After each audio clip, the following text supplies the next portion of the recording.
L'annonce a été faite le 21 janvier dernier par le ministre nigérien de la Défense, le général Salifou Modi. La Confédération de l'Alliance des États du Sahel annonce la création imminente d'une force militaire unifiée de 5000 hommes. Cette force unifiée, selon le ministre nigérien de la Défense, aura non seulement son personnel, mais ses moyens, mais également ses moyens aériens, ses moyens terrestres, ses moyens de renseignement et bien sûr son système de coordination. Quelle est la pertinence de la démarche prônée par l'AES? Le Mali, le Niger ou encore le Burkina Faso peuvent-ils jouer un rôle déterminant, voire clé, dans la lutte contre le terrorisme en Afrique et ce de façon générale? Élément de réponse à suivre dans un instant. Et puis, se dirige-t-on vers un affrontement armé entre la République démocratique du Congo et le Rwanda? La question se pose au moment où Patrick Muyaya, le ministre congolais de la communication, a évoqué l'escalade de tensions avec Kigali. Dans une interview, ce dernier a déclaré que l'option de la guerre avec le Rwanda est déjà envisagée. Le ministre congolais de la communication a précisé que cette option n'était plus théorique. Nous y sommes déjà, a-t-il ajouté, jusqu'où ira le M23 dans sa politique d'expansion après la prise de Beremana ou encore de Minova, deux villes stratégiques du Nord et Sud Kivu. La solution est-elle militaire ou encore diplomatique? Quel avenir pour le processus de Luanda chapeauté par l'Angola? Quel avenir pour la région des Grands Lacs? Et ce, de façon générale, nous en parlerons également dans quelques instants. Mesdames, messieurs, bonsoir à vous et bienvenue.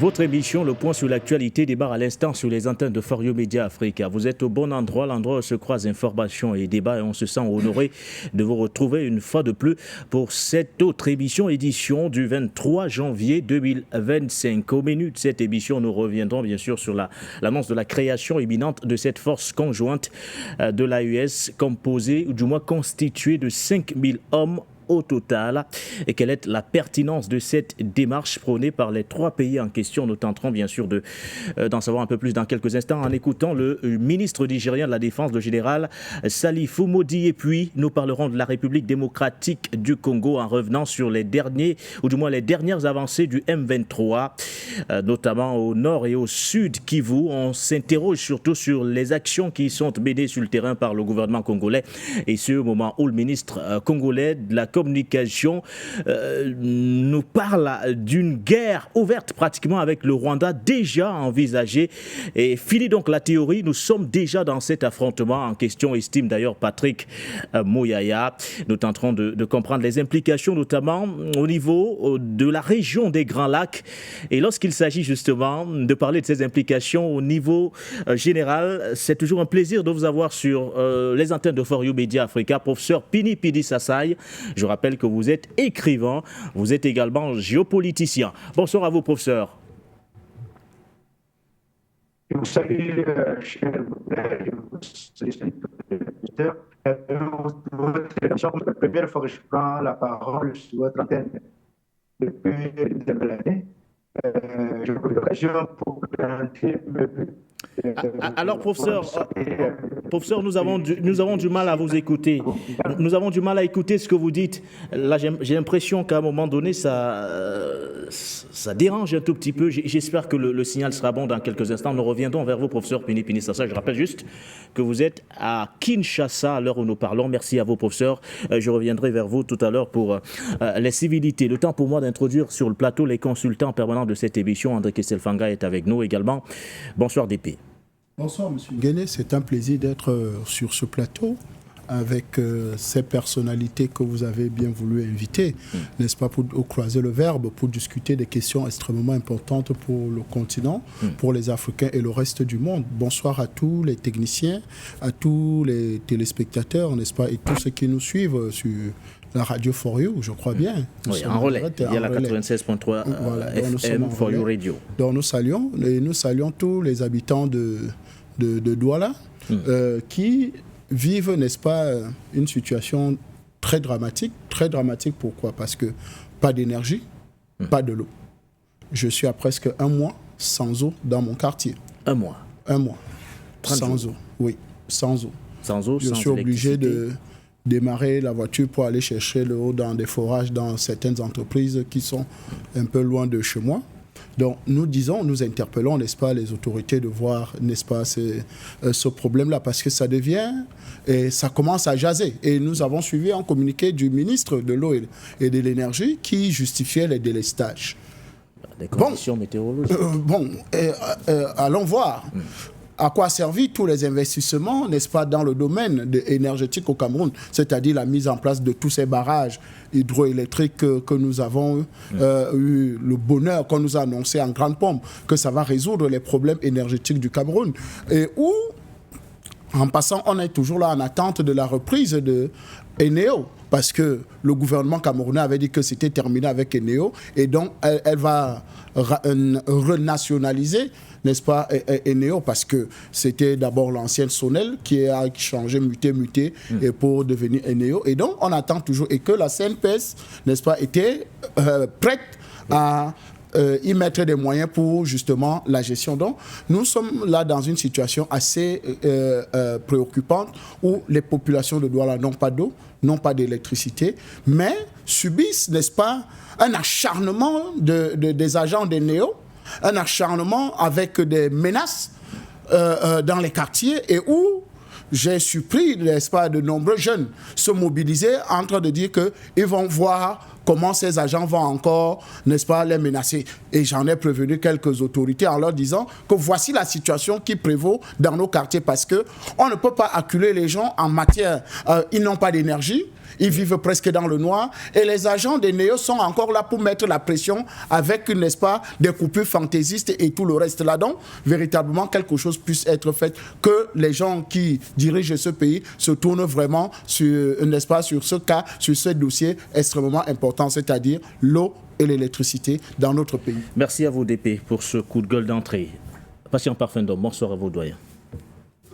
Bonsoir Baudelaire Ngané, le prince de Maton. Bonsoir au pasteur André Kisselfanga, mon ami Pili Pili Sassai. Ça fait un moment que nous ne sommes pas retrouvés ensemble sur ce formidable plateau. Je lui adresse d'ailleurs mes vœux de bonne année. Bonsoir à nos nombreux téléspectateurs, nombreux téléauditeurs, à nos valeureux techniciens, à toute la grande galaxie panafricaine. Sans oublier effectivement tous ceux qui nous suivent avec une oreille un peu attentive. Je fais mon mea culpa auprès de nos nos auditeurs qui nous suivent à travers notre radio, la 96.3 FM. 96.3 FM, qui dans certaines villes de certains quartiers et villes de pays n'ont plus la possibilité de bien suivre For You Radio et Radio. Le problème est en train d'être résolu, je peux le leur garantir. Dans quelques heures, dans quelques jours, tout sera rentré dans l'ordre. Il y a eu d'être un peu patient, je les comprends. C'est à nous de faire le boulot. Bon, à tous ceux qui suivent l'actualité dans le monde avec les derniers développements qui sont produits aux États-Unis, je crois que beaucoup ont été amers de voir Cuba être de nouveau réintroduit dans la liste des pays soutenant le terrorisme par M. Donald Trump. C'est aussi ça, les contradictions de la lutte. Mais Cuba ne mourra pas. Cuba vivra, et tout notre soutien au peuple cubain en lutte pour sa liberté et sa souveraineté. Une démarche d'ailleurs condamnée par plusieurs pays africains, d'ailleurs, Patient Parfum d'Homme. Merci à vous, doyen. Alors, je ne sais pas trop si cette fois nous pouvons saluer, comme il se doit, le professeur Pili Pili Sassai, depuis Kinshasa, en République démocratique du Congo. Je vous rappelle, vous êtes écrivain, vous êtes également géopoliticien.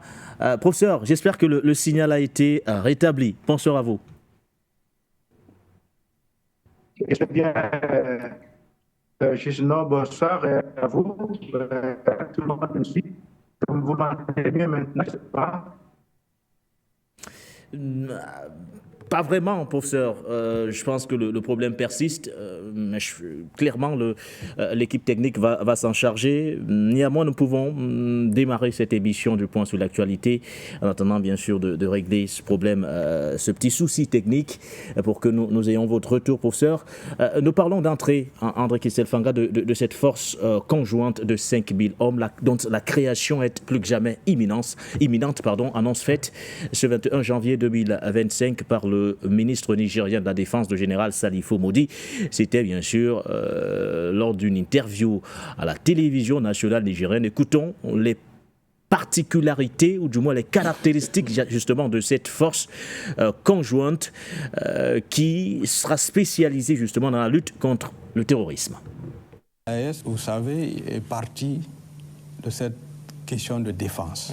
Nous sommes dans un même espace, nous faisons face au même type de menaces, notamment cette menace de groupes criminels. Il fallait mutualiser nos efforts. Parce que lorsque vous avez un terroriste qui quitte un pays pour aller dans l'autre, quand il est pourchassé, vous ne pouvez pas être en sécurité. Oui. Et la force unifiée, qui est pratiquement prête, cette force unifiée a un effectif de 5000 hommes. Cette force unifiée aura non seulement son personnel, le personnel, mais ses moyens aériens, ses moyens terrestres, ses moyens de renseignement et bien sûr son système de coordination. Et ce serait une force expéditionnaire, une force qui peut être déployée partout sur l'espace de l'AES.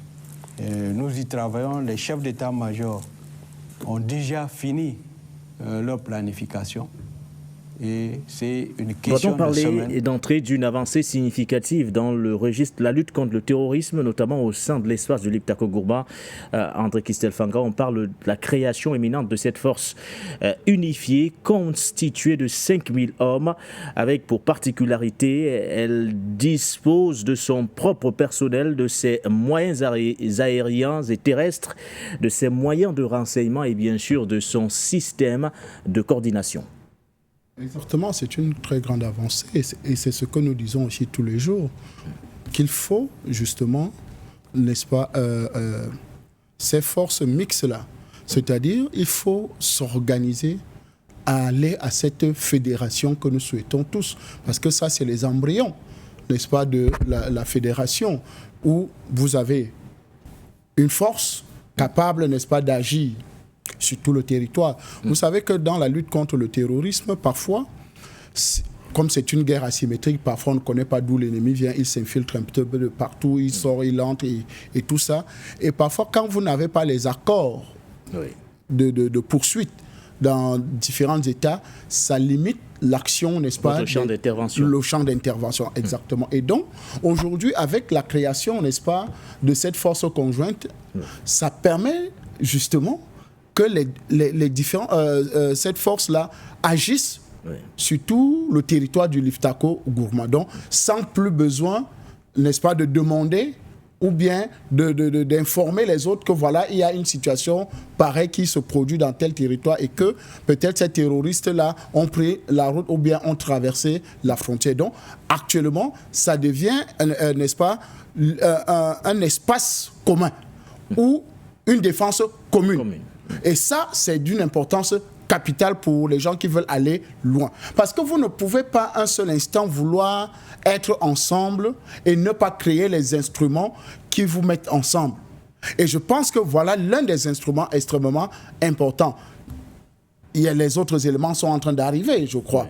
Et peut-être d'autres sont même déjà mis en place. Là, nous sommes sur le plan militaire. On parle même pratiquement de la sécurité, revenant justement sur les défis sécuritaires qui sont propres d'ailleurs à cet espace. On comprend mieux, du moins, la nécessité justement de cette force conjointe aujourd'hui. Exactement. Donc, je pense qu'aujourd'hui, cette force-là vient en point nommé. Parce qu'il faut des instruments comme cela pour mettre en mal, n'est-ce pas, ceux qui ont longtemps causé le désordre dans cette zone-là, dans la zone du Liptako-Gourma. Et je pense que le chiffre 5000 hommes, 5000 hommes en dit long. Quand j'ai suivi le chiffre... C'est pas anodin, 5 000? Non. Quand Barkhane fait ses installations au niveau du Mali, ils viennent avec 5600 hommes pour lutter contre 3000 terroristes, selon leurs statistiques. Entre 300 et 1000, c'est ce qu'ils avaient dit. Mais après, ils ont ajouté, ils ont dit que c'était 3000. Donc, vous voyez que 5000 hommes, c'est largement suffisant pour couvrir tout l'espace. Parce qu'à partir de cette quantité d'hommes-là, et le ministre précise bien que ça sera une force autonome qui a ses propres moyens, qui a sa propre coordination. Donc, elle ne sera pas dépendante, n'est-ce pas, d'un ministère de la Défense de certains États ou bien d'un État. Donc, ça devient quand même du costaud et du lourd. En fait, c'est comme si c'était une reproduction d'une force indépendante comme Barkhane, si vous voyez bien. Mais de plus efficace que Barkhane, plus tactique, plus forte que Barkhane, parce que Barkhane n'était pas une force, n'est-ce pas, pour juguler, n'est-ce pas, le terrorisme dans le Sahel. C'était juste un instrument de domination, d'imposition, n'est-ce pas, une force de bénédiction pour les terroristes qui aidaient le terrorisme à prendre du volume dans le Sahel. Donc, véritablement, le chiffre et l'espace dont nous parlons est extrêmement important pour l'État de l'AES pour justement juguler, régler le problème de terrorisme. Une solution à long terme, André Kisselfanga, cette force conjointe de 5000 hommes aujourd'hui, est-ce qu'avec cette avancée significative, on pourrait se dire que l'AES de façon générale peut jouer un rôle déterminant dans la lutte contre le terrorisme en Afrique, globalement? Je pense qu'avec 5000 hommes, vous connaissez la force en attente africaine, je crois, c'est la force en attente. De la CEDEAO? Non, pas de la CEDEAO. Il y a également une force en attente. Oui, de la CEDEAO, il y en a. Au niveau sous-régional. Au niveau sous-régional et de l'Union africaine aussi. Qui n'ont jamais véritablement posé une action concrète. Et je pense qu'aujourd'hui, avec les États qui sont en difficulté, n'est-ce pas, avec les terroristes djihadistes aujourd'hui, je pense qu'une force comme celle-là, connaissant bien l'armée du Mali, l'armée du Burkina Faso et l'armée du Niger, qui sont aguerris dans la lutte contre le terrorisme, parce que M. Bazoum nous avait dit que vraiment les terroristes sont plus armés, plus efficaces que les armées régulières. Nous savons tous que ces armées-là sont bien formées, parce que quand vous regardez les résultats produits en si peu de temps par rapport à la lutte contre le terrorisme, dans leur zone, là, différents pays. Avec les forces armées nationales des trois pays.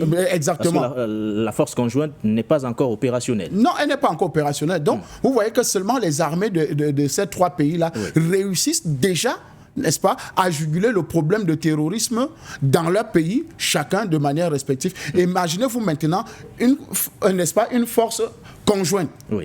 Vous aurez des résultats plus efficaces. Et donc, si au-delà du Mali, de l'espace du Listako-Gourma, de l'AES, si les autres en ont besoin, elle pourra intervenir. Parce que on a vu l'efficacité, n'est-ce pas, de ces armées-là en si peu de temps, que ce soit l'armée malienne au niveau du Mali, avec des territoires récupérés en si peu de temps. D'ailleurs, on a fêté, je crois, la récupération de Gao il y a de cela quelques temps, de Kidal, de quelques mois. Donc, vous voyez que c'est des espaces qui ont, en moins de quelques temps, ont été récupérés grâce à la vaillance, n'est-ce pas, de l'armée malienne. Mais alors qu'il y avait une force, triple force même, parce que Barkhane était là, MINUSCA était là, et la force européenne, la Task Force Takuba était présente pour justement lutter contre le terrorisme, ce qui a plutôt, le Mali était plutôt envahi par ces terroristes-là, alors qu'aujourd'hui, nous voyons les résultats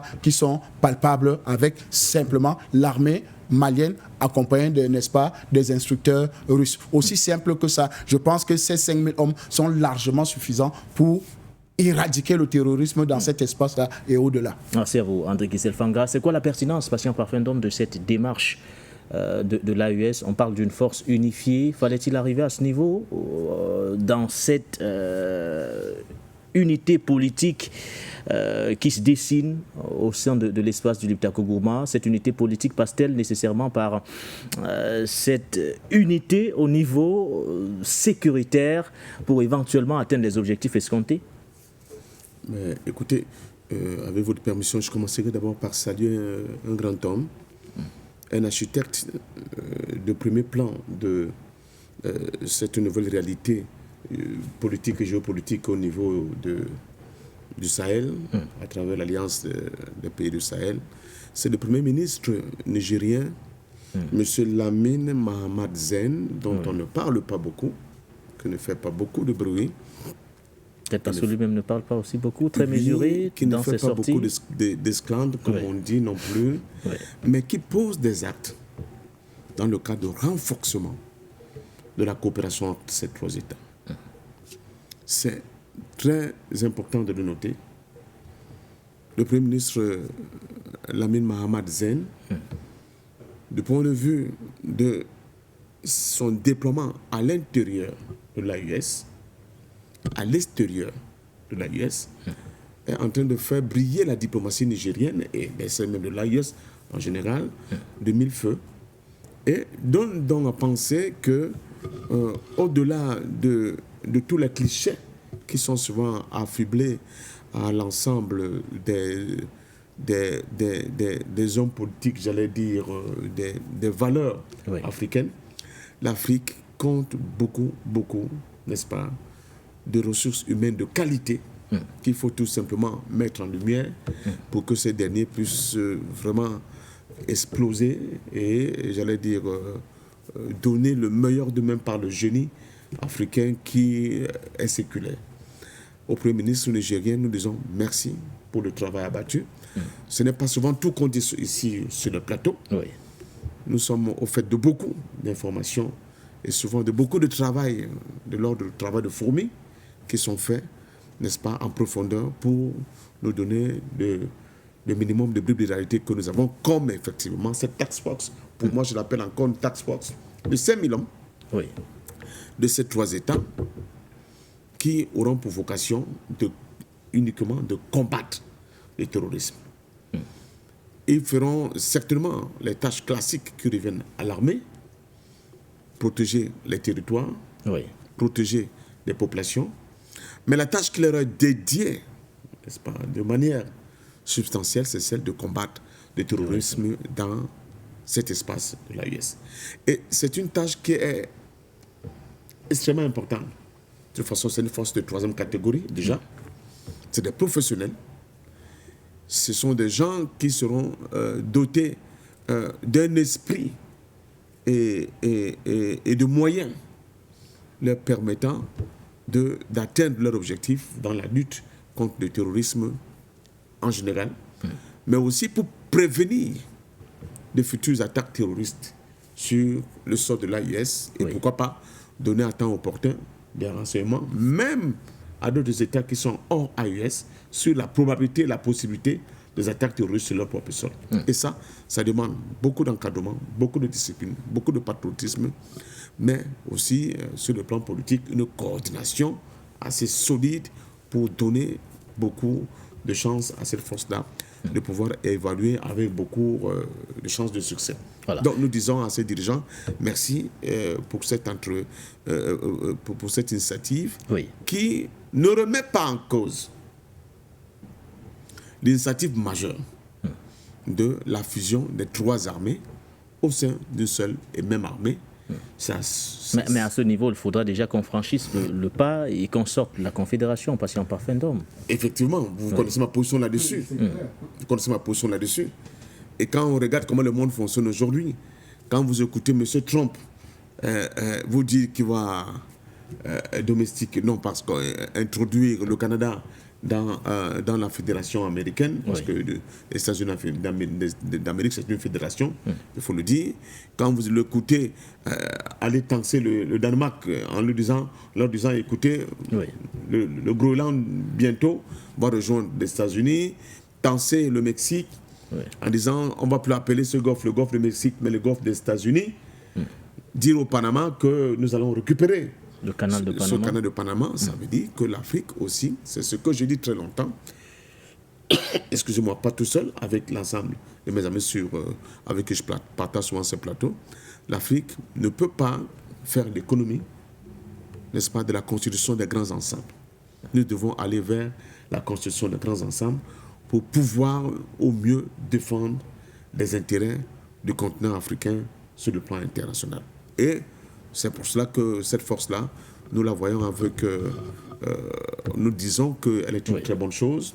C'est un premier pas, en espérant que très rapidement, avec l'unité politique qui viendra avec la question du fédéralisme, nous aurons enfin une armée solidaire, forte, puissante de l'AIS qui va enfin défendre complètement et les populations et le territoire de l'AIS et l'ensemble des peuples de l'AIS pour le bonheur, non seulement de l'AIS, mais de toute l'Afrique en général. Je sors par des faits anodins.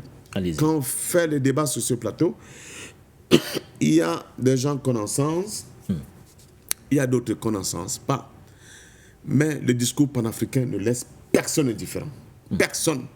Même ceux qui sont considérés à tort ou à raison, comme encore des gens qui ne traînaient pas dans l'adhésion de leur démarche vers le panafricanisme. Parce que quand vous voyez M. Nana Akufo-Addo, au soir de son départ, n'est-ce pas, du palais, du pouvoir, si vous voulez, prendre la décision de lever les droits de visa pour tout Africain qui veut rentrer au Ghana, ça vous fait quand même tiquer. Vous dites, mais où est-ce que nous en sommes? Et je peux vous dire que d'autres pays ont emprunté cette démarche-là depuis un certain temps. C'est vrai que les pays comme le Bénin, j'ai bien le Bénin, on nous a bassiné les oreilles avec ce fameux faux coup d'État. On a omis de dire aux Africains que le Bénin de M. Talon, que nous décrions beaucoup, avait quand même fait un levée de fonds sur les places financières internationales de plus de 600 milliards de francs CFA. Ça aussi, il faut le noter. Il faut saluer. Il faut saluer pour dire que l'Afrique avance, malgré les atermoiements, et beaucoup de pays sont dans cette voie-là, sans oublier le fameux diamant, n'est-ce pas, qui nous vient de Centrafrique. Nous avançons. Donc, aux dirigeants de l'AIS, nous disons félicitations et merci pour le travail que vous êtes en train d'abattre.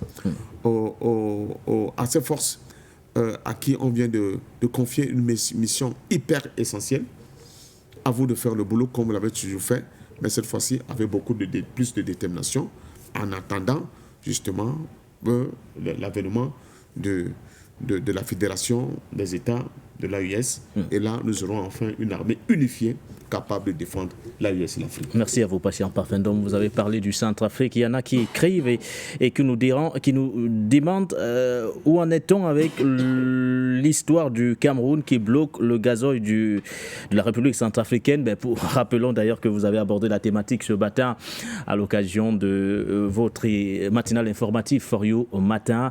On rappelle d'ailleurs que les opérations de déchargement de la cargaison ont démarré selon les indications fournies jusqu'ici par les autorités portuaires du Cameroun.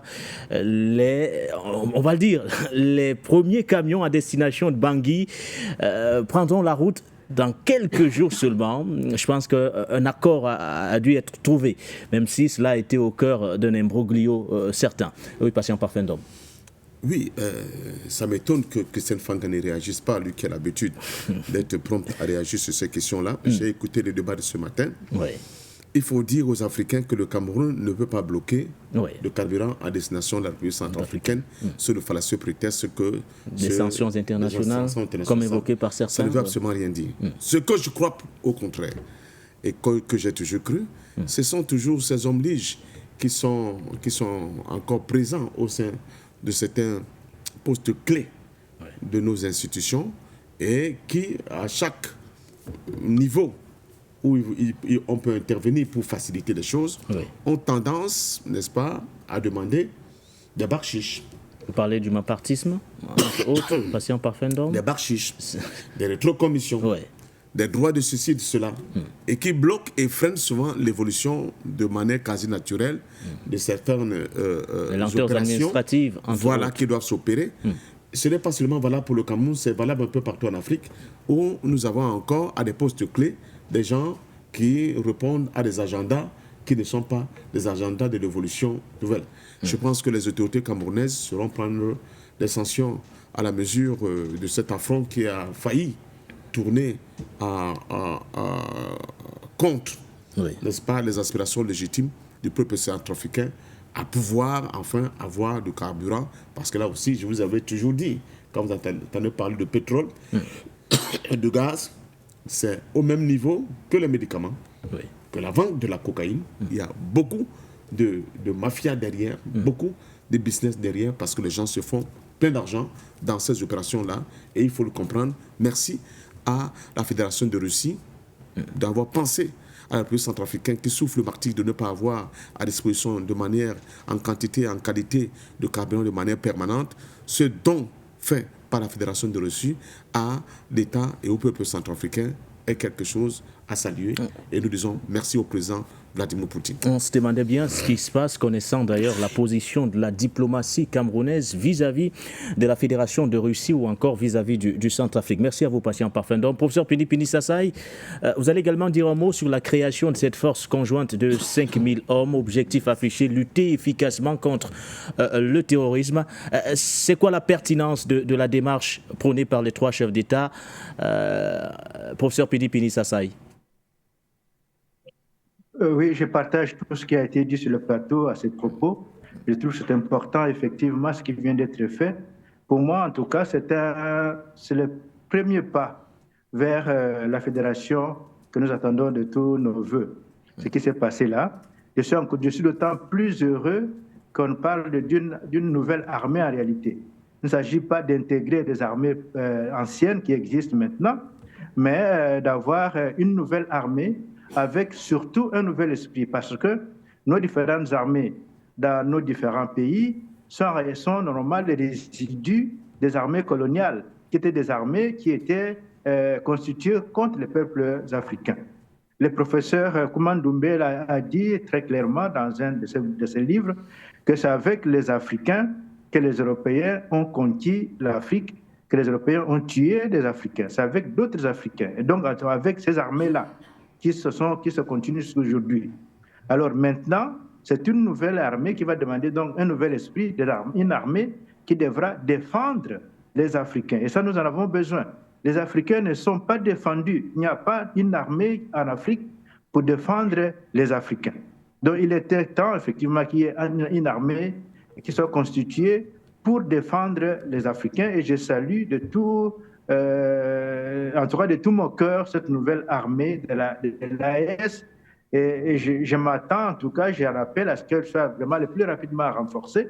Moi, j'attends une armée de 200 000 hommes au niveau de l'AES pour défendre cet espace et défendre l'Afrique aussi. Mais une armée bien constituée, avec des jeunes, un nouvel esprit. Et si cette armée-là, une nouvelle armée vraiment constituée, eh bien, les anciennes armées, pour moi, devront, pour beaucoup, d'être démobilisées. Et former avec ceux qui sont plus jeunes, former une véritable police qui va épauler la nouvelle armée dans le travail de constituer, de défendre l'Afrique. Et moi, je voulais justement terminer pour dire, cette nouvelle armée, il faudra vraiment aller plus loin vers un seul ministère, aussi au niveau de l'AS, de la défense et de la sécurité de cet espace. C'est important pour faire le travail jusqu'au bout. Il faudra vraiment pas qu'on puisse continuer à tergiverser, qu'il y ait un seul ministère qui s'occupe désormais de la défense et de la sécurité de l'espace AES. Il ne faudra plus qu'une armée vienne de l'Europe, fût-elle une armée, par exemple, d'un pays comme la Chypre, et faire une promenade de santé à travers toute l'Afrique, comme on l'a vu avec le Mali. N'importe quelle armée européenne pouvait venir faire une promenade de santé dans ces pays et repartir comme si de rien n'était. Maintenant, il faudra qu'il y ait une véritable armée qui défende l'Afrique. Et si jamais de telles velléités devaient se reproduire, qu'il puisse savoir qu'il y a en face une armée qui est outillée, qui est armée et qui va aller reposer ne pas une résistance, mais qui va les battre à la plate couture. Et cette armée, donc c'est la nouvelle armée de l'AES que moi je salue de tout mon cœur, de tous mes voeux. Ça a manqué à l'Union africaine. Alors je pense que c'est la nouvelle Union qui est en train de se mettre là en place. L'armée étant un des points importants, il faudra que cette armée de l'AES monte rapidement en puissance et aussi qu'elle monte en nombre. Il ne peut pas être une armée de 5 000 hommes, alors c'est une armée pour moi de 200 000 hommes le plus rapidement que possible. Merci à vous, professeur Pini Sassay. Une armée de 5 000 hommes qui doit rapidement monter en puissance et également en chiffres. Merci à vous, professeur. Je rappelle que nous reviendrons largement sur la situation sécuritaire de la République démocratique du Congo et ce de façon générale, en ayant bien sûr une idée ou du moins un regard au niveau de la région des Grands Lacs avec vous, professeur Pini Sassay, et ce, alors que le ministre congolais de la communication a affirmé il y a quelques heures qu'une guerre avec le Rwanda est déjà envisagée. Patrick Mouyaya, lors d'une interview, n'a pas écarté justement l'hypothèse d'un affrontement armé avec le Rwanda. Et il dit, nous y sommes déjà, entre autres, face justement à l'expansion rapide du M23 ces derniers jours. On parle d'ailleurs des localités de Bweremana ou encore de Minova, deux villes stratégiques du nord et sud Kivu, désormais sous le contrôle du M23. On se pose la question, celle de savoir quelle est la solution, est-elle militaire ou encore diplomatique? Quel avenir pour le processus de Luanda chapeauté jusqu'ici par le président angolais Joao Lorenzo, ou tout simplement quel avenir pour la région des Grands Lacs et ce de façon générale face à cette avancée du M23. Prenons la réaction du ministre congolais de la communication, Patrick Mouyaya. Nous sommes dans une dynamique des guerres où il y a des batailles qui sont remportées par les uns et remportées par les autres. Mais l'idée ici, c'est qu'on ne devait plus justement être dans ce cadre-là, dès lors qu'on avait choisi le cadre du processus de Luanda. C'est pour ça qu'il est important que le Conseil de sécurité, que la communauté internationale puisse tirer des conséquences dans l'immédiat du caractère inutilement belliqueux du président rwandais qui s'est traduit de toutes les manières, y compris par son langage que vous avez relevé tout à l'heure, c'est qui est contraire justement à tout ce qui est mis sur la table comme principe pour restaurer la paix dans l'Est de la RDC. Si ça continue, Nord Kivu, Sud Kivu, voire autre chose, vous êtes prêt à porter la guerre au Rwanda? Écoutez, de toute évidence, toutes les hypothèses pour nous sont à table. Mais la première hypothèse, c'est de nous assurer d'abord que nous assurons la défense et l'intégrité de notre territoire, que nous protégeons nos populations et que, vous savez, l'option de la guerre est une option qui est envisagée. Nous y sommes déjà, d'ailleurs. Peut-être qu'il faut éviter d'aller dans des conflits de plus grande ampleur parce que ni les peuples rwandais ni le peuple congolais ne méritent la guerre, ils méritent d'échanger.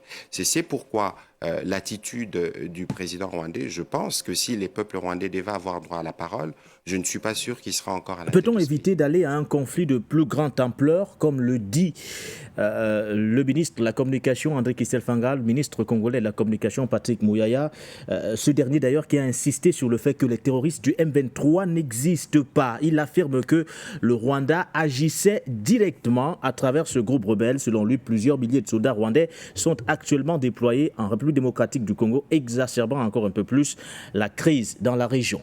Peut-on éviter un affrontement armé entre les deux pays, André Kistelfanga? Je pense que le ministre l'a dit, il y a déjà la guerre. La guerre existe déjà. C'est l'ampleur que la guerre doit prendre qui est en attente. Et moi, je vais vous dire clairement, j'en ai marre des bavardages de ces autorités de la RDC. Vous en avez marre, comment, André Kistelfanga? Mais des discours. Vous attendez quoi d'elle? Qu'elle prenne les armes pour aller bombarder le Rwanda, André Kistelfanga? Je dis bien, moi, j'en ai marre des discours. Tshisekedi a passé tout son premier mandat à faire des discours contre le Rwanda. Contre Kagame. Insulter. Dire comment. Il a tout dit. Au début du second mandat, il a dit à la moindre escarmouche du Rwanda, il va appeler le Parlement. Il va demander au Parlement de lui donner le droit d'attaquer le Rwanda. Jusqu'à présent. C'était vraiment la solution, attaquer frontalement le Rwanda, André Kistel Écoutez, Fanga? quelqu'un vous attaque depuis des années, frontalement. Kagame a dit qu'il va annexer cette partie-là, avec ses amis européens. Parce que c'est eux les plus grands exploitants de cette partie-là. Et qu'aujourd'hui, on nous raconte encore des discours et des discours, je pense que voilà un acte concret que l'AS vient de poser. Nous sommes en guerre contre les terroristes, contre les djihadistes. Qu'est-ce qu'il nous faut? Une force conjointe. Ça coûte quoi à M. Tshisekedi de recruter 1 million de Congolais, de faire une armée, appeler les instructeurs? Bon, disons, on va trop dire, vous aimez trop la Russie, vous aimez trop la Russie. Est-ce qu'il n'y a pas... Bon, viens au Cameroun, on te donne quelques instructeurs du BI. Sur les 1 million de Congolais que tu recrutes, ils envahissent le Nord Kivu. Ce n'est pas faute d'avoir essayé. Il y a eu la force de l'EAC qui a été déployée. Je dis bien, c'est la force de l'EAC. Ce n'est pas les soldats congolais. Il y a également la SADC qui a eu... Monsieur Nguéné, c'est les forces étrangères. Je dis bien, monsieur Tshisekedi, recrutez-moi 1 million de Congolais qui sont en train de danser partout dans les rues de Kinshasa. Il dit, moi, Namboka, moi, Nanzali, il arrange la cravate, il monte, il descend, il fait quelques pas de danse, il parle le lingala et tout, et il est content. À Kinshasa. Alors que les gens sont en train de mourir au Nord Kivu, des familles sont déplacées, violées, tuées. Mais on continue à danser. On organise les matchs au stade des Martyrs pour la paix. Est-ce qu'un match de football organisé à Kinshasa peut apporter la paix au Nord Kivu? Ou bien à l'est du pays, de la RDC? Je pense qu'il faut prendre des décisions qu'il faut. C'est-à-dire, le Rwanda veut la guerre. Le Rwanda fait tout ça pour que cette zone ne soit insécure, pour qu'elle continue à exploiter les ressources. Ok, si vous n'avez pas les ressources pour payer les soldats que vous allez recruter ou bien les instructeurs, vous leur dites, ok, libérez-moi ce territoire-là, vous l'exploitez pendant 5 ans. Ce n'est pas une solution. Même 2 ans même. Les richesses qu'il y a dans ce territoire-là, les gens ne seront pas contents de le faire. D'éradiquer, n'est-ce pas, ce soi-disant M23. Comme c'est le bon nom qu'ils ont trouvé pour donner à cette armée, n'est-ce pas, rwandaise, le M23.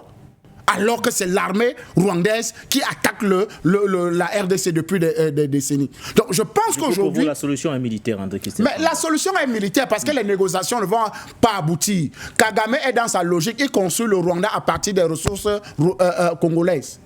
Et il ne va pas s'arrêter aussi longtemps, n'est-ce pas, qu'il a la domination militaire sur le terrain ou bien sur cet espace-là. Parce qu'il a su prendre le territoire, profitant, n'est-ce pas, des dirigeants, peut-être mous, incompétents, je ne sais pas, mais qui n'agissent pas comme il faut. Pourquoi il y a eu un peu d'accalmie quand Kabila était là? Bon, vous savez que c'était quand même aussi l'ami de Kabila.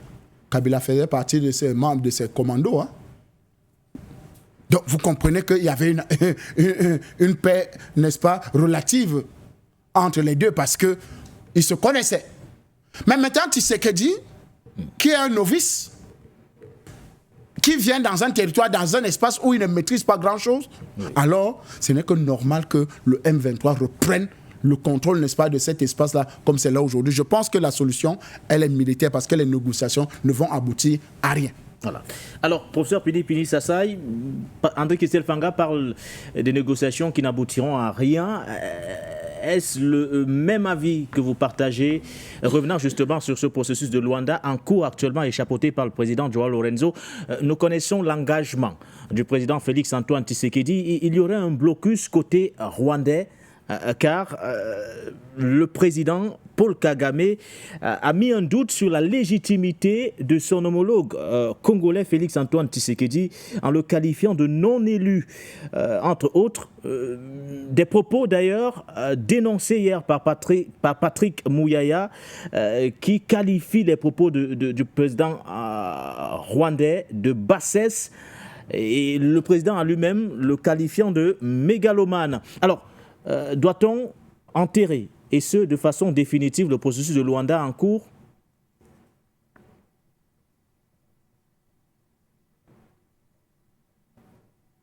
Est-ce qu'il nous reçoit, le professeur Pini Sasai?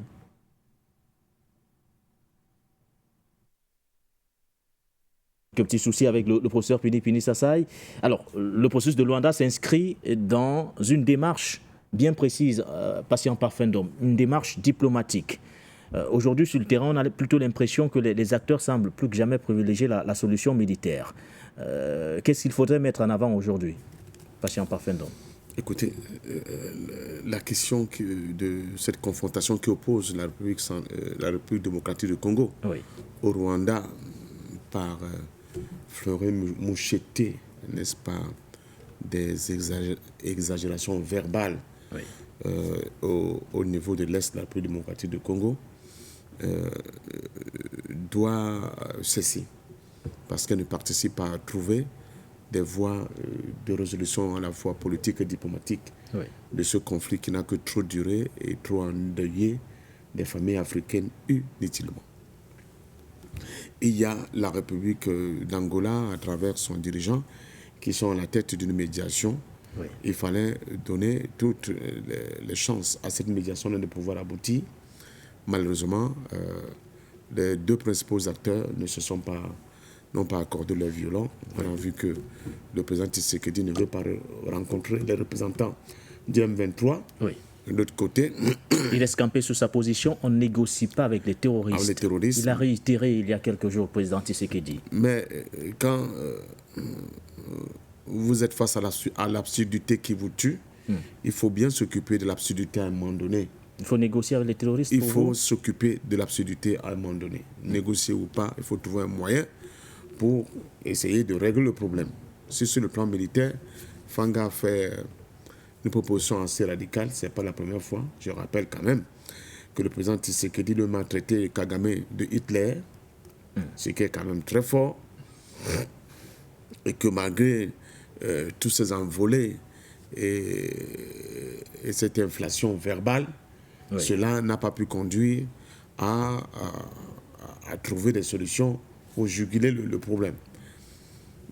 Le M23, c'est quoi? C'est déjà là le problème. André Christel pense que le M23 n'est rien d'autre que l'armée rwandaise. Moi, je pense que non. Il n'y a pas que l'armée rwandaise dedans, il y a aussi des Congolais dedans.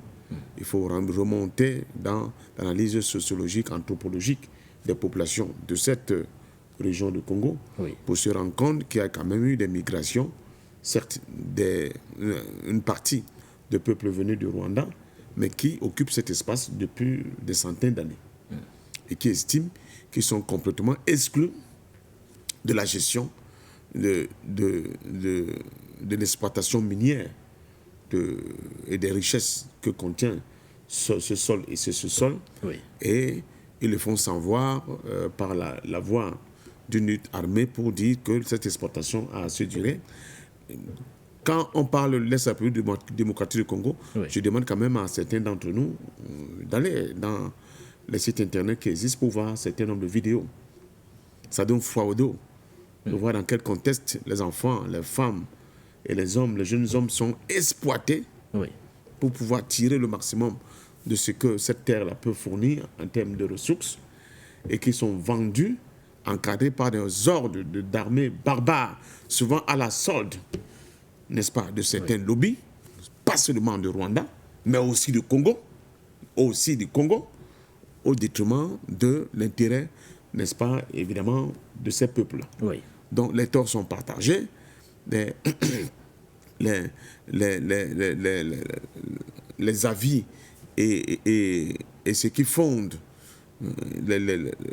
la détermination de certains à prendre les armes pour faire cette guerre-là n'ont pas été élucidés.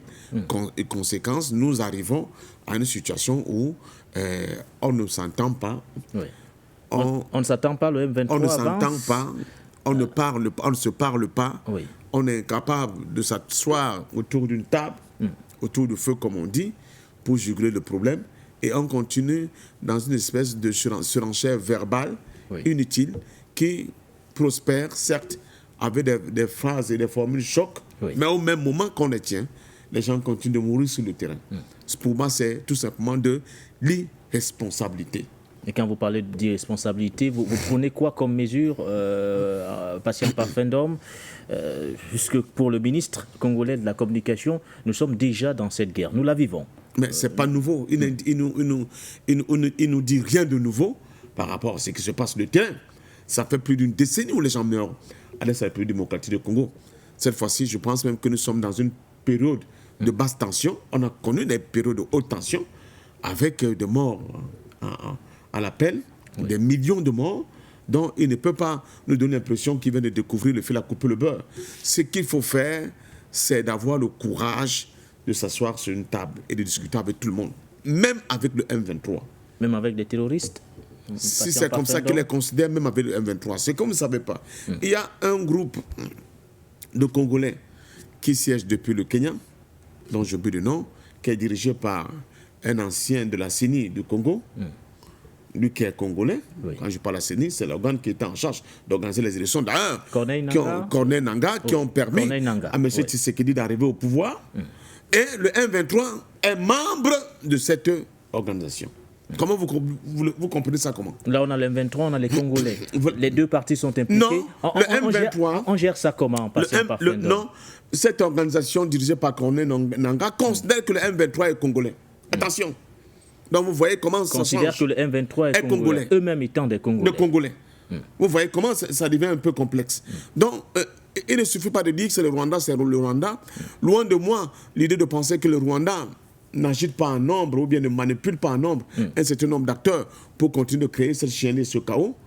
Mais je pense quand même qu'on n'a pas embrassé dans l'entièreté l'ensemble des protagonistes, l'ensemble des acteurs qui créent ce chaos au niveau de la République démocratique. Ce que vous dites est pertinent parce que là on a l'impression que les Congolais se battent entre eux, Patient Parfendom. Mais évidemment qu'une bonne partie des Congolais se battent entre eux. Quand vous écoutez, n'est-ce pas, les différents acteurs sur le territoire, vous voyez des gens qui vous disent que oui, non seulement nous connaissons le terrain, non seulement nous nous battons pour que nos parents cessent d'être tués, non seulement nous nous battons pour que nos parents cessent d'être exploités, mais vous avez quand même dans la partie qui est contrôlée par le gouvernement, des gens qui vous disent que même les militaires, même le gouvernement congolais ne joue pas franc jeu en ce qui concerne la recherche de solutions pour la résolution de ce conflit. À partir de ce moment-là, les torts sont partagés. À partir de ce moment-là, on se rend bien compte que c'est une question de manque de leadership conséquent, leadership assumé, pour que les gens soient prêts à dire nous ne choisissons pas les interlocuteurs, quels qu'en soient les interlocuteurs qui vont se présenter face à nous. Si cela va nous permettre de régler le problème, nous sommes prêts à les accueillir pour discuter et enfin définitivement régler le problème. Sinon, on va prendre la partie la plus violente que promet Christophe Fanga et qui dit oui, les Congolais, ce sont des paresseux, ce sont des gens qui aiment danser, ils sont incapables de constituer une armée d'1 million de personnes pour aller écraser le Rwanda. Je crois que si c'était aussi facile à faire, cela se serait déjà fait. Il parle également d'une force unifiée, à l'image de ce que l'AES vient de former, Patient Parfendom. Avec qui? Parce que les troupes des pays autour du Congo sont venus, ils ont été taxés de complices avec les M23, vous le savez, les Kenyans, les Ougandais ont été taxés de complices avec les forces de l'AIS, même les Sud-Africains. Finalement, nous nous trouvons dans le vide parce qu'en face, il n'y a pas un interlocuteur capable, n'est-ce pas, d'embrasser et de cerner l'ensemble de ces enjeux. Vous savez, quand vous ne négociez pas forcément avec quelqu'un qui partage les mêmes avis que vous. C'est aussi ça le sens de la négociation. Ceux qui sont au cœur de nos préoccupations, ce sont les peuples qui meurent. Ce ne sont pas nos avis, ce ne sont pas nos déclarations, ce ne sont pas les surenchères que nous faisons, mais il faut mettre fin à la tuerie de ces peuples-là. Je ne serai pas, si ce que Pili Sassa ne serait pas d'accord avec moi sur cette question, mais je compte dire, c'est bien beau d'être sur le plateau télé, de croiser nos bras, de faire des analyses, alors que les Congolais sont en train de mourir et ne meurent pas que depuis aujourd'hui. Il y a un certain nombre de livres que j'ai qui décrivent cette guerre, la violente, que ce soit la part de notre ami Onana ou bien d'autres penseurs français. Bon, une fois de plus, je rappelle que quand je donne mon livre, il faut quand même qu'ils reviennent. Ouais, vous vous adressez à moi. Bah, moi, je ne sais pas si c'est à vous. Je le reconnais, patient parfait d'homme. Donc, il faut vraiment que cette question-là soit au cœur de nos préoccupations et que les gens arrêtent de considérer que c'est tout simplement de la parlotte inutile ou bien d'une manière de se donner un peu de la consistance alors que les enfants meurent, les femmes meurent, les gens meurent au niveau de la République démocratique du Congo qui ne se développe pas. Et les richesses de ce pays-là s'envolent, retrouver d'autres horizons et sans qu'on ne voie une espèce de dividende qui soit retournée au niveau de cette région. Oui, dans quelques instants, nous reviendrons sur les conséquences justement de cette guerre dans un camp des réfugiés du côté de la République démocratique du Congo. Nous allons vous faire vivre d'ailleurs une ambiance, entre autres, de ce camp de réfugiés. Mais professeur Pini Sassay, faut-il négocier avec le M23 ou pas? Le président Félix Tshisekedi a fermé la porte à cette hypothèse aujourd'hui, mais quand on écoute Patient Parfait d'homme, il faut prendre en considération, ou du moins, il faut prendre en considération toutes les parties prenantes aujourd'hui, ou du moins tous les belligérants. Deuxième volet de ma question, quel avenir finalement pour la région des Grands Lacs? Professeur Pini Sassay, cette question vous tient particulièrement à cœur, revenant justement sur ces avancées du M23.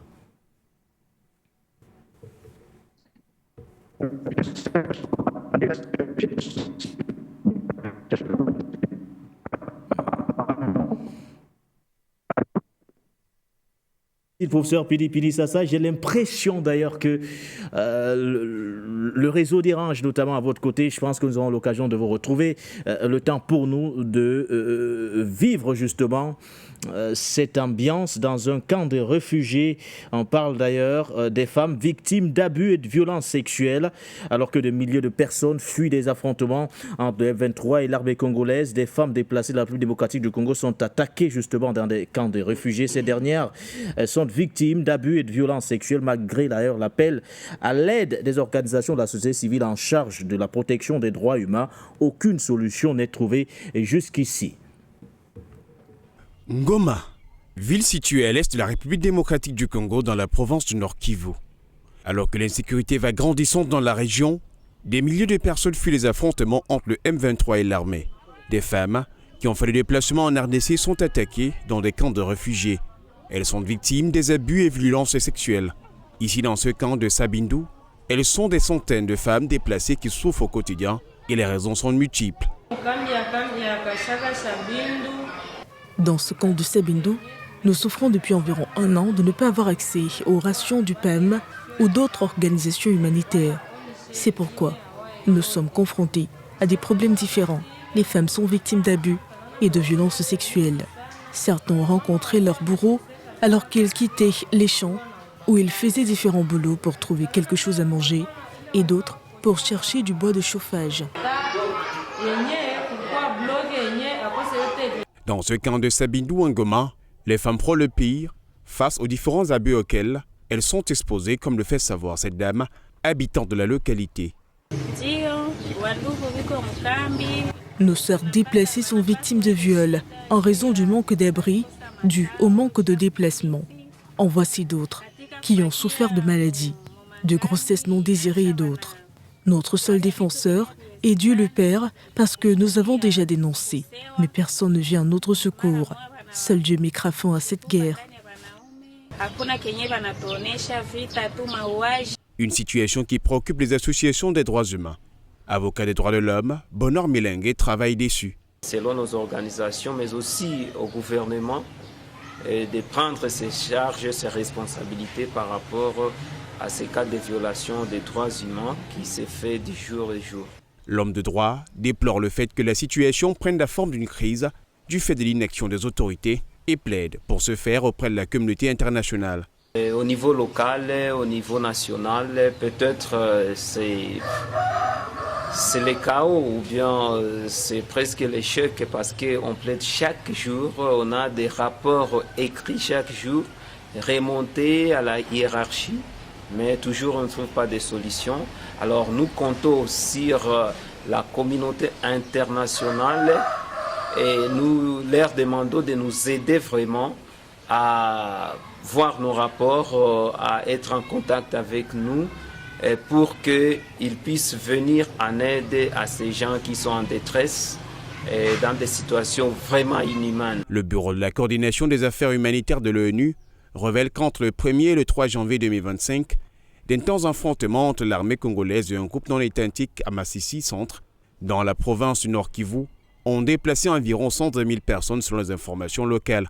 Et entre janvier et mai 2024, Médecins sans frontières affirme avoir pris en charge plus de 17 000 victimes de violences sexuelles dans la province du Nord Kivu.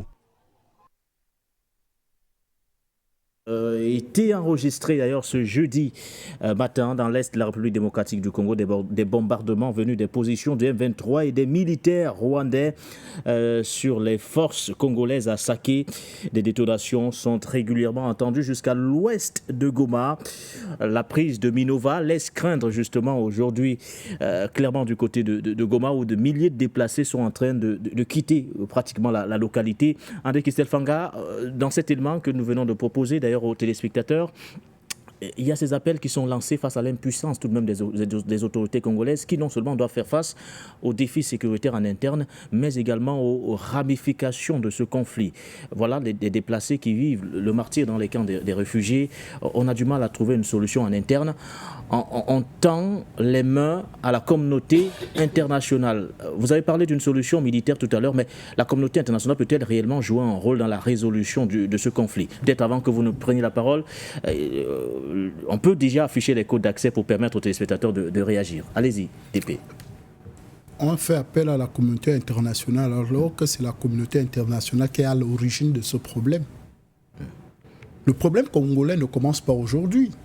Là, on l'invite, si je reviens, parce que tout ce que je fais, je le ramène toujours à la position du gouvernement congolais qui exige de cette communauté internationale qu'elle prenne des sanctions aujourd'hui vis-à-vis du Rwanda. Ces sanctions sont nécessaires pour éviter une guerre de grande ampleur et garantir une stabilité régionale, estime Patrick Mouyaya. Je pense qu'aujourd'hui, les différents acteurs de ce conflit sont connus. Et l'acteur principal qui met en mal la RDC, c'est M. Paul Kagame. M. Paul Kagame agit comme le bras qui tire sur le pistolet. Mais qui a armé M. Paul Kagame? C'est la communauté internationale qui donne le courage, le toupet à M. Kagame et son M23 de mettre en mal, de mettre à sac la RDC. C'est les États-Unis, c'est la France, c'est l'Angleterre. Donc c'est ces puissances, soi-disant internationales, qui sont derrière M. Paul Kagame. Donc je pense que la solution ne viendra pas de l'extérieur. D'ailleurs, MONUSCO, c'est la MONUSCO, non? La MONUSCO, la force de maintien de la paix des Nations Unies en République démocratique du Congo. 30 ans de présence. Près de 30 ans. Sans aucun résultat.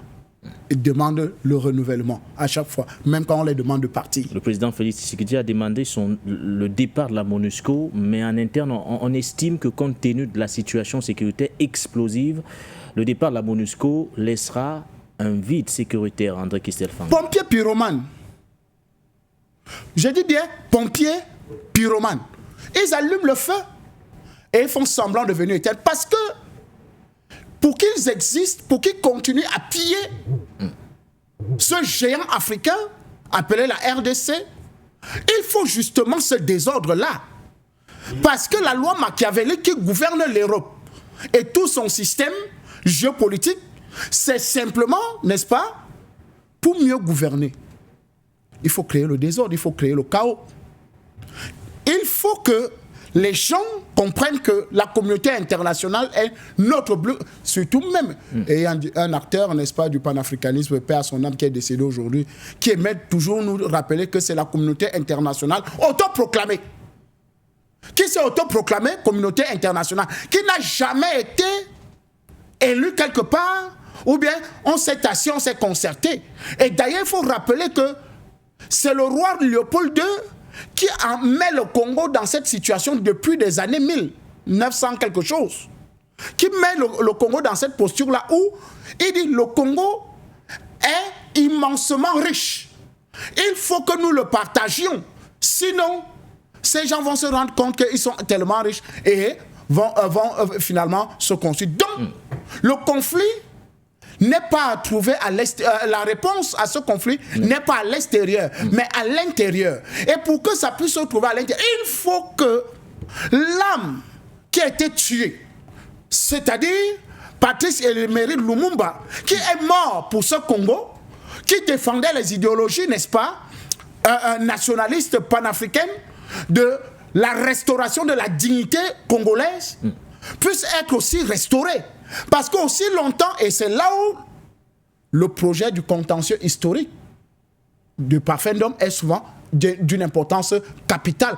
Parce que si on n'ouvre pas le contentieux historique sur des sujets comme cela, par exemple la mort de Lumumba, en restaurant, n'est-ce pas, ce terreau africain dans sa posture, dans le combat qu'il a mené, et qu'un lumumbiste ou bien quelqu'un qui a une vision panafricaine puisse prendre le pouvoir en RDC et régler ces problèmes-là, alors nous aurons toujours des commentaires, des engueulades, n'est-ce pas, des sorties fracassantes, n'est-ce pas, des déclarations tonitruantes, mais sans aucun impact sur, n'est-ce pas, la situation en RDC Congo. Donc, il faut véritablement travailler, n'est-ce pas, pour qu'un panafricaniste, un vrai nationaliste arrive au pouvoir en RDC, pour qu'il remette les choses en ordre. Vous savez que quand on dit que le problème est congolais aussi, c'est parce que justement il y a eu une très grande infiltration du Rwanda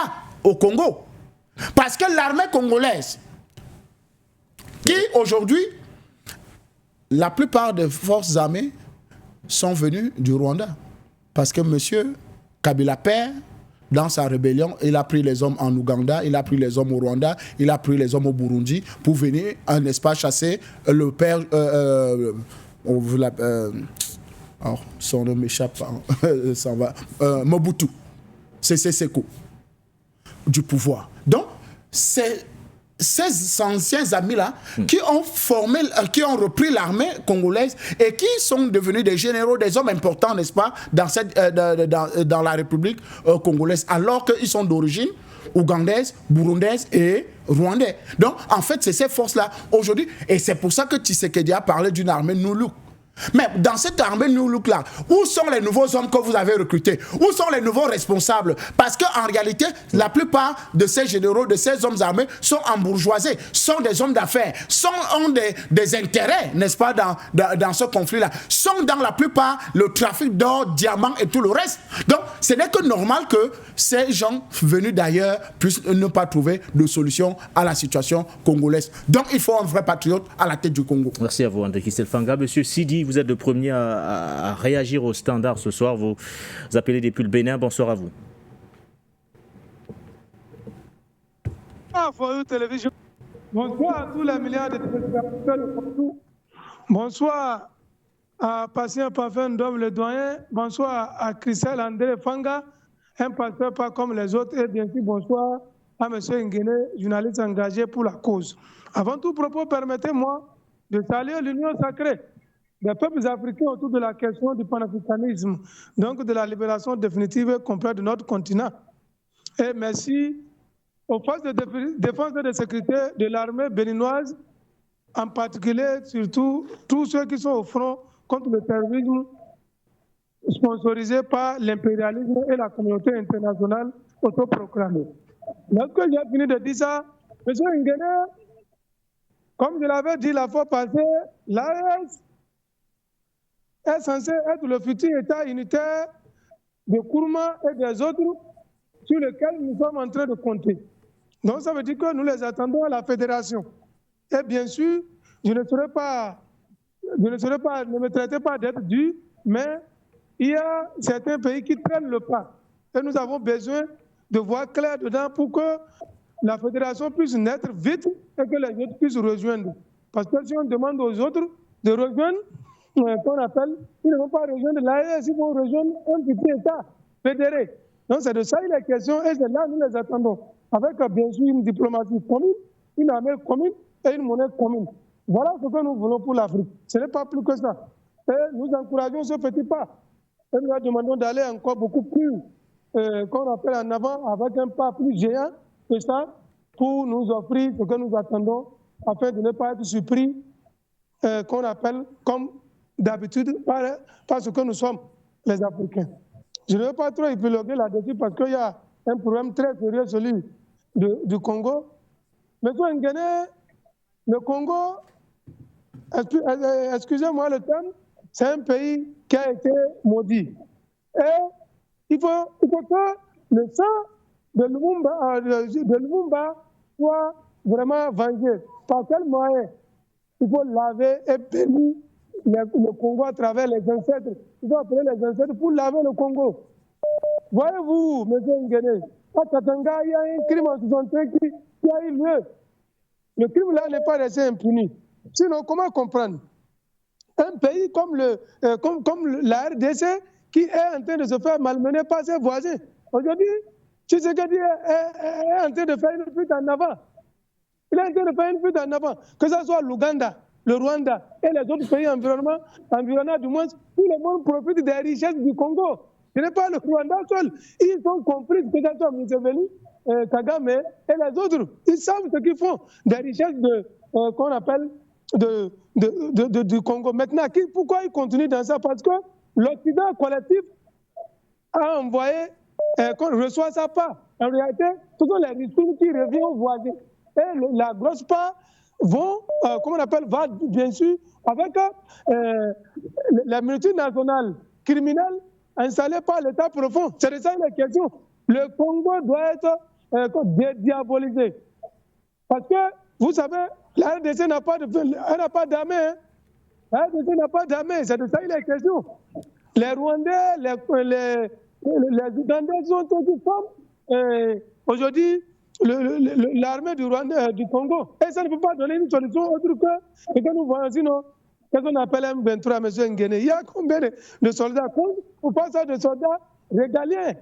Ce n'est pas possible. Donc c'est inacceptable. Ce que nous proposons aujourd'hui, c'est très simple. À travers le programme de Koulouna, le ministre de la Justice, Constant Moutamba, a trouvé une solution. Mais pourquoi la même solution n'est pas valable pour le M23? Il faut agir. Aujourd'hui, le seul langage qu'on appelle l'Occident collectif comprend, c'est le langage de la réciprocité. Et aujourd'hui, pour être réciproque avec l'Occident collectif, il faut appeler Vladimir Poutine. C'est ça la question. Vladimir Poutine, c'est un répondant. Vladimir Poutine, c'est la solution à la criminalité. Vladimir Poutine, c'est la solution pour résoudre les problèmes qu'on appelle de l'Occident collectif criminel qui a aujourd'hui fragilisé. Maintenant, si Tshisekedi a des ramifications avec l'État sioniste israélien, si Tshisekedi a des relations criminelles avec les États-Unis, si Tshisekedi se couvre devant le tinté de l'Élysée, comment est-ce que c'est possible de trouver une solution? Il ne faut pas que les gens nous blaguent. Il y a eu plusieurs millions de morts au Congo. Il ne faudrait pas que les gens nous blaguent. Comment on peut chercher la solution avec qu'on appelle avec le voleur? Tu as perdu quelque chose, tu cherches ça avec le voleur. Tu trouves ça comment? Ce n'est pas possible. Ce n'est pas du tout possible. Aujourd'hui, il faut répondre du tic au tac. Appeler, si ce qu'il est sérieux, qu'il nous appelle, comment on appelle, Vladimir Poutine. Pourquoi il a renoncé à l'accord avec Vladimir Poutine? Il avait tenté, non? Mais on lui a dit ça. Il sait qui sont ceux qui lui ont parlé. Il a renoncé à ça. Donc, que les gens ne viennent pas nous blaguer. Je demande à la jeunesse congolaise, panafricaniste, est engagée pour la libération du Congo et de l'Afrique de prendre ses responsabilités. Et à l'armée sérieuse de prendre ses responsabilités. Parce que si le Congo n'est pas libéré en Guinée, l'Afrique va continuer à souffrir. Toute la richesse du monde, de l'Afrique et de tout, se trouve au niveau qu'on appelle au niveau du Congo. Donc nous ne pouvons rien. Il faut que les chefs d'État aussi pensent à cela. Les chefs d'État panafricains doivent penser à comment libérer le Congo. Voilà. Voyou Télévision, un autre view of the world. C'est Dieu qui est fort. Nous gagnons ce combat, Inch'Allah. Assalamu alaikum, monsieur Nguéné. Monsieur Sidi, merci à vous pour votre contribution. Nous restons d'ailleurs au standard pour prendre d'autres réactions. Allô, bonsoir et bienvenue. Oui, merci Constantin. Bonsoir Monsieur Nguéné, bonsoir à vos invités, Monsieur Christelle et M. Parfedom. Puis celui qui est intervenu sur le Skype. Je vais donner mon point de vue surtout spécialement sur RDC qui m'intéresse beaucoup. Cet après-midi, j'étais en contact avec mon réseau et on m'a expliqué que l'histoire de la RDC, c'est l'histoire du souffle industriel et économique des Occidentaux. C'est comme ça qu'on m'a expliqué en bref. Et quand j'ai demandé un peu de profondeur, ils m'ont fait savoir que les États-Unis et l'Europe ont vu que la RDC, selon les données de la Belgique, parce qu'ils ont dû approcher la Belgique dans les années 40 lorsqu'elle a fourni l'uranium pour la bombe atomique, et en même temps, elle a donné les données, elle a remis les données géologiques de la RDC. L'exploitation de colbas, de hélium, de lithium, c'est au moins 250 ans, right? Vous comprenez un peu? Donc, de quoi a fourni en quantité suffisante tout le nécessaire pour l'industrialisation moderne des Occidentaux, que ce soit les États-Unis, que ce soit l'Europe. Et le cerveau de tout ça se trouve en Autriche, là même où se trouve l'agence de régulation pour les minéraux, ceux qui gèrent toutes les ventes des minéraux dans le monde entier, right? Donc, c'est une mafia internationale. Et M. Tshisekedi, le pauvre, je dis bien le pauvre, il le sait très bien. Quand tu prends les rênes de la RDC, on vient te voir, c'est-à-dire que les ambassadeurs de ces pays viennent te voir pour te dire qu'on espère que tu vas suivre la feuille de route, sinon gare à toi. Kabila a voulu faire le dû, ça a mal tourné pour lui, Kabila père. Kabila fils est venu, il a voulu faire aussi le dû, ça a très mal tourné pour lui. Quand il y a eu la première élection de Tshisekedi, celui qu'on appelait, si vous me prêtez le nom, c'est quelque chose, un nom très bantou, un toutou, un truc comme ça, pour lequel, d'après le chef d'État français, on a réglé ça en famille. Vous voyez comment on se fout des Africains. Et tout ça pour les intérêts des Occidentaux. Donc en fait, la RDC est un pays qui est pris en otage par un organisme qu'on appelle l'ONU, mais commandité par les donneurs d'ordre que sont les États-Unis et l'Europe. Donc, si les Congolais, je parle maintenant du peuple congolais, si véritablement ils veulent devenir une superpuissance économique, eh bien, c'est à eux de regarder et puis faire violence en utilisant tous les moyens de bord qu'il faut pour mettre la pression sur la présidence actuelle ou, à défaut, trouver une solution pour que de vrais partenaires, ceux qui font peur aux États-Unis, je ne parle même pas d'Europe parce que je ne compte plus l'Europe, sorry pour eux parce que ce n'est pas la peine, c'est-à-dire Vladimir Poutine. Et il ne faut pas avoir peur, il faut faire exactement comme le Mali a fait, comme la RCA l'a fait, comme le Burkina Faso l'a fait. Et à partir de cet instant, je vous assure qu'il y aura une véritable guerre, on va découvrir les vrais visages. Parce qu'il y a des pays africains qui sont complices. Il n'y a pas que le Rwanda, je suis désolé. Il y a des présidents africains de la zone SADC, qui sont complices. Donc, vous comprenez que c'est un gros business dans lequel certains présidents sont soudoyés pour garder le silence et on utilise les Nations Unies comme prétexte pour soi-disant maintien de la paix. Excusez-moi du terme, c'est le maintien du pillage, c'est-à-dire mission des Nations Unies pour le maintien du pillage en RDC.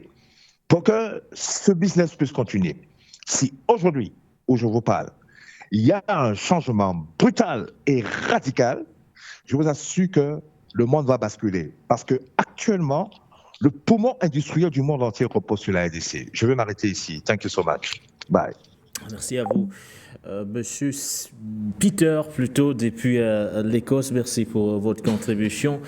Alors, je pense que nous allons rester au stand à répondre à notre appelant. Allô, bonsoir et bienvenue. Salut, monsieur Nguéné. Salut, le pasteur Fanga et le doyen. Thank you so much for everything, you know. Monsieur Prince Nguéné, Assimi Goïta, il a fait les bonnes nouvelles au Sahel. Il a annoncé à partir du 29 un nouveau passeport de l'AES. Et il a recommandé tous les passeports qui ne sont pas périmés de ramener les passeports et puis prendre le nouveau passeport de l'AES. Assimi Goïta, vraiment, c'est lui qui est le lion du Sahel qui est venu pour nous libérer. Pour cela, nous exigeons qu'il n'y aura pas d'élection au Mali. Zéro élection au Mali. Il va gouverner le pays jusqu'à le moment qu'il est fatigué, il va passer à d'autres personnes. Au Mali, il n'y aura pas d'élection, zéro élection. Pour revenir directement au Congo, si M. Tshisekedi, s'il nous attend depuis For You Media, il n'a qu'à appeler Pasteur Fanga pour le nommer conseiller à la présidence. Je vous jure que le problème du Congo, ça va arranger. Les idées qu'il donne depuis des années là, pourquoi pas ce président-là, il ne peut pas prendre les idées de Pasteur Fanga là pour appliquer dans son propre pays. Si c'est pour aller massacrer le Kouloune, vous êtes premier. Le Kouloune que vous massacrez là, pourquoi pas vous n'avez pas les équiper? D'ailleurs, ils sont déjà dangereux. Vous les équipez et puis ils vont aller faire la guerre.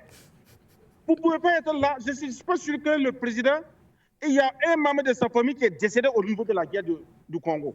Si le président avait perdu sa frère, sa soeur, ou bien les viols qu'on fait à les femmes là, ce n'est pas pour lui manquer de respect. Si les uns avaient violé un membre de sa famille, il faut comprendre la douleur des femmes au Congo. Aucun membre de sa famille n'a jamais été violé. Ce n'est pas mon souhait. Mais au Congo, on viole les femmes là-bas. Que Dieu me pardonne. Il y a un Dieu de la justice. Le Dieu de la justice qui va régner. Il y a un temps que Dieu de la justice va régner partout en Afrique. Comme le Dieu de la justice vient de régner au Sahel. Parce que le Sahel aussi, les gens mouraient comme ça. Et le Dieu de la justice a régné. Ce Congo, même s'il est en train de faire semblant, le Dieu de la justice va régner au Congo. Il faut qu'il se lève. Et puis il prend son... Non, ça fait mal quoi. Ça fait mal au Congo, ça fait mal. Depuis que je suis tout petit, j'entends toujours les morts. C'est le sang qui coule là-bas. Et ce président, au niveau le jour du 31, il a donné de nouvelles voitures à les députés, de nouveaux véhicules qui vaut plus de 60 millions. Et alors que les femmes même n'ont même pas à manger, ils sont en train de massacrer les enfants. Hein? Vous trouvez ça normal? Et on n'a jamais vu quelque chose même de concret au Congo. Concret même qu'on peut apprécier. On n'a jamais vu ça. Vraiment, ça fait mal. Ça fait mal. Merci beaucoup et bonne émission à toi, depuis Californie. Merci à vous pour votre contribution. Ça fait mal. On comprend d'ailleurs votre douleur, votre peine. Nous prenons quelqu'un d'autre au standard. Allô, bonsoir et bienvenue. Allô? Oui, bonsoir à vous. Allô? Oui, bonsoir et bienvenue sur For You Media Africa. Oui, tout à fait. Tout à fait. Quand vous êtes direct, c'est la raison pour laquelle j'ai voulu intervenir. Moi, je suis congolais. Allez-y, nous vous écoutons. Allô? Oui, nous vous écoutons. Allô, si je peux intervenir. Oui, allez-y, vous êtes en direct.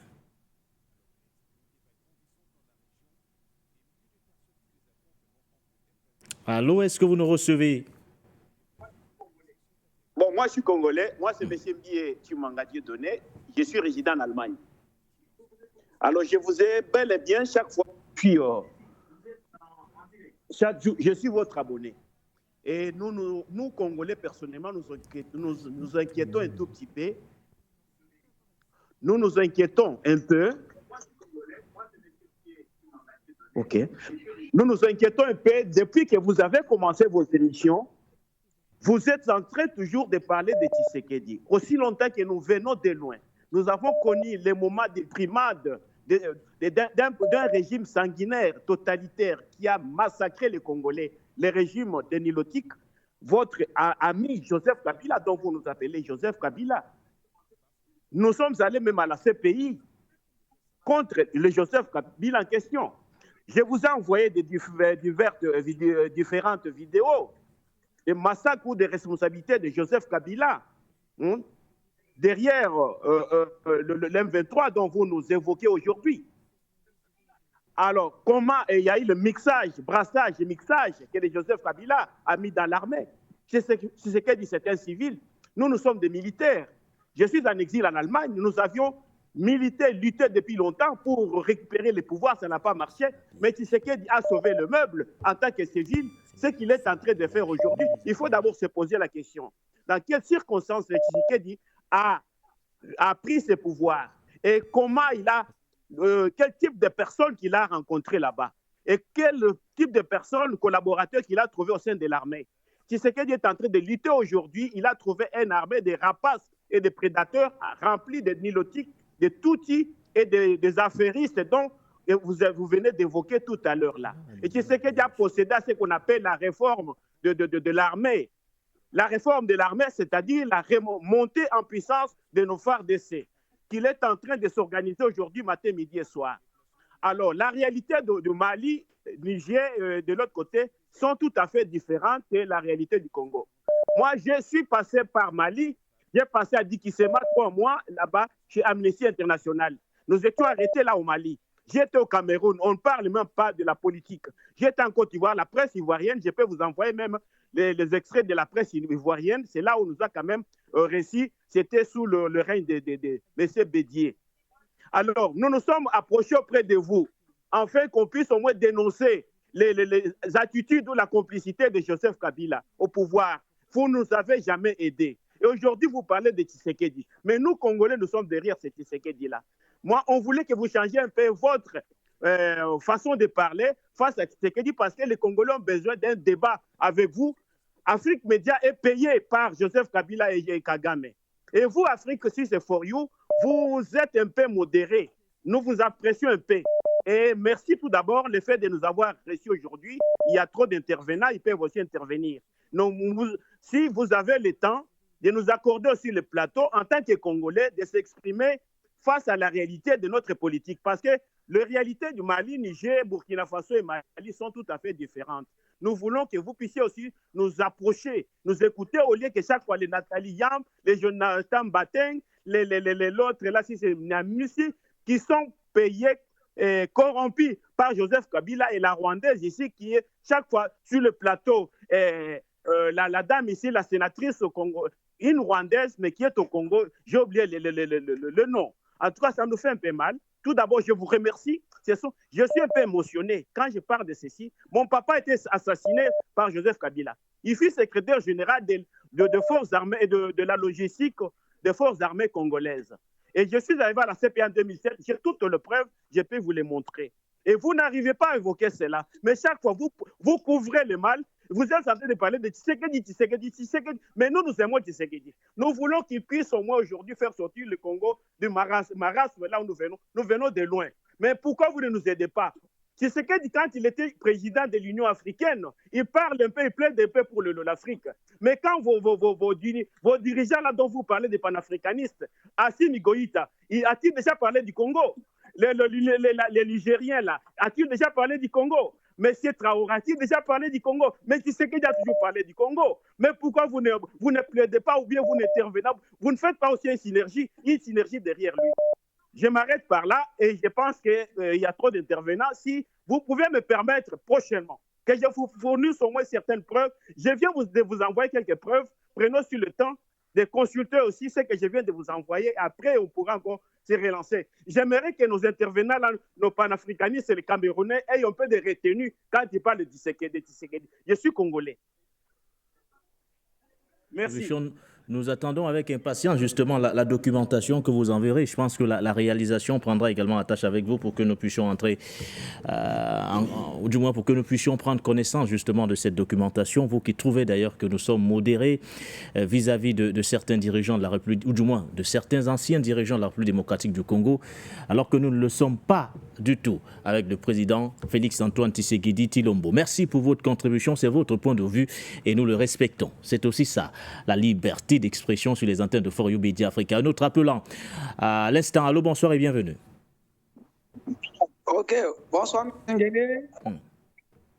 Je salue Patient et Christelle Panga, les sages d'Afrique et les combattants infatigables. Je pense que le Congo, avec Tshisekedi, comme celui qui vient d'appeler vient de dire, nous les panafricanistes, c'est ce qui se passe actuellement. C'est de ça qu'on parle. Si Kabila et les autres n'ont pas pu sortir du Congo dans l'impasse, et que Tshisekedi est là, et que les mêmes problèmes sont présents, il faut qu'on en parle. Il faut qu'on attire l'attention au président Tshisekedi. Nous, les panafricanistes, on est en train de monter les routes pour que nos frères du Congo soient à l'aise, pour que nos frères du Congo soient indépendants. C'est ce qu'on fait. Mais si on doit revenir pour parler de ce que Kabila a fait, ce que Kabila a fait, ce que là, passé. Qu'est-ce qui se passe au Congo actuellement? Et qui est le président actuel? C'est de ça qu'on parle.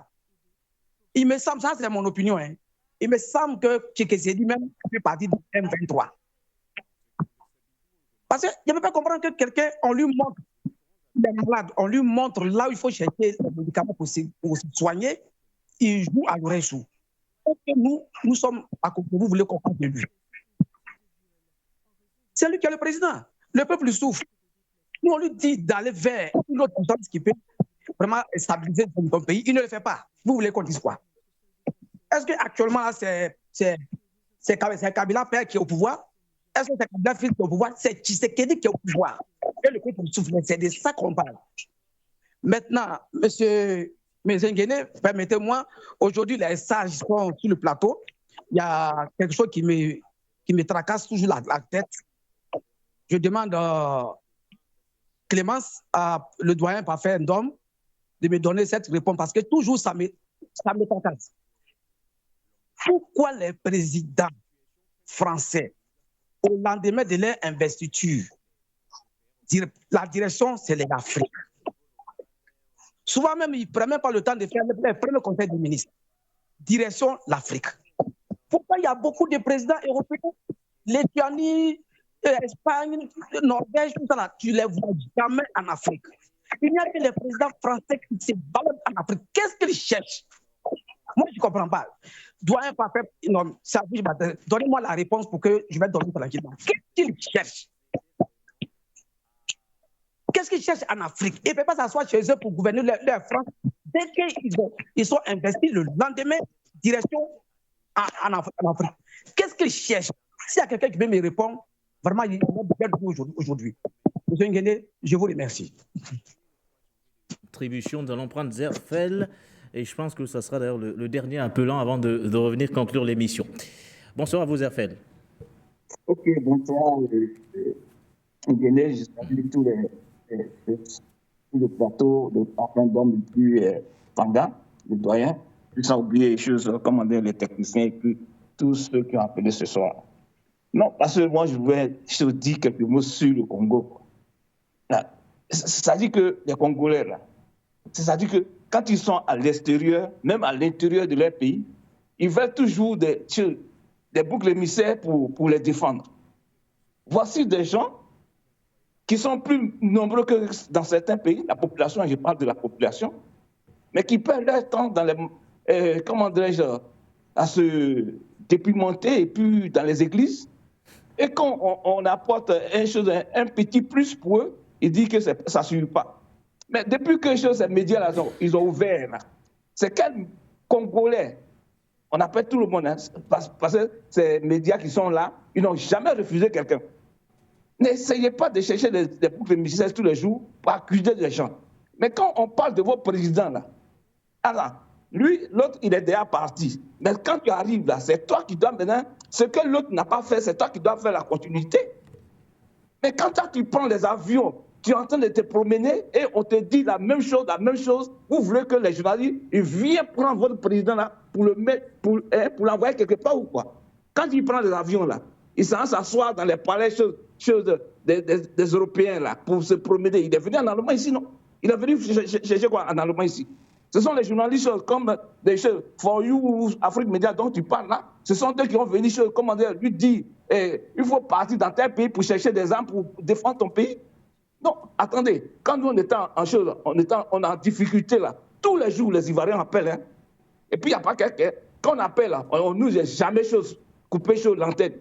Mais vous croisez les bras, vous voulez que quelqu'un c'est-à-dire que le Dieu va quitter au ciel pour vous aider tous les jours. Ok, voici un pays qui est riche, plus que tous les pays aujourd'hui en Afrique, mais vous dormez. Attendez là, quand tu es venu en Allemagne, là, tu penses que les Allemands dorment? Ils dorment ici, ils travaillent. Il faut qu'on soit quand même responsable de nos malheurs, au lieu d'accuser toujours des gens. Arrêtez ça au moins. Ça, c'est la moindre des choses quand je remarque toujours, quand des gens ils ont des problèmes dans les pays, c'est pour accuser des médias. Ouais, et ce média-là ne fait pas rien. C'est ça une année aussi. Quand nous, on appelait durement sur Afrique Média, les Togolais se plaignaient parce qu'on ne fait pas des émissions. Le jour où on fait des émissions sur leur pays, il n'y a aucun Togolais qui peut appeler.